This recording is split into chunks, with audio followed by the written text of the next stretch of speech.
Hey, you guys, just wanted to come on here real quick and share a clip of the late Malcolm X, who was a member of the Nation of Islam here in the United States and was a black civil rights leader during that era in the 60s. He, along with Dr. King, both were fighting for the same goal, which was racial justice and equality during that era. They both had different philosophies. Dr. Martin Luther King ran off of nonviolence, and they like to say Malcolm X was the opposite. But I would say that he was also nonviolent. He just believed that if you were attacked, that you should do your best to be sure that the person that attacked you could not attack you again.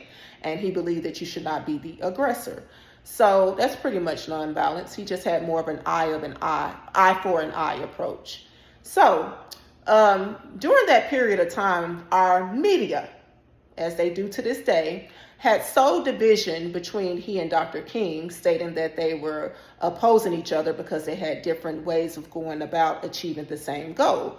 But Malcolm X reportedly took a trip overseas and had an experience with Islam overseas, where he was able to see different men from all different shades come together and drink from the same cup, something that he had never experienced here in the States during that era. And that changed his whole philosophy on race relations. And when he came back, he was actually ready to meet with Dr. King and had a meeting reportedly scheduled to meet with Dr. King. But unfortunately, they were both assassinated, okay, because they fear people coming together that will create real change, just like Donald Trump.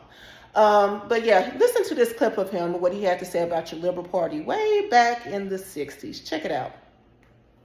There are many whites who are trying to solve the problem, but you never see them going under the label of liberals. That white person that you see calling himself a liberal is the most dangerous thing in the entire Western Hemisphere. He's the most deceitful. He's like a fox. And a fox is always more dangerous in the forest than the wolf. You can see the wolf coming. You know what he's up to. But the fox will fool you. He comes at you with his mouth shaped in such a way that even though you see his teeth, you think he's smiling. You take him for a friend.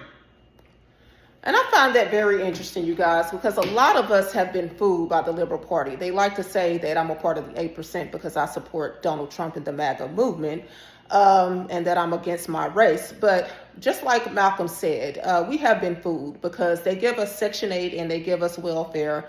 But when you look across the states in the United States, all of our areas pretty much look the same. Okay, they like to name streets after the late Malcolm X and Martin Luther King. They got streets named after them in cities across America. They like to paint BLM on the basketball court and on different pavements outside. And they like to put stuff on the NFL end zones. And they, even allow Joe Biden to sign Juneteenth into law as if we need another holiday.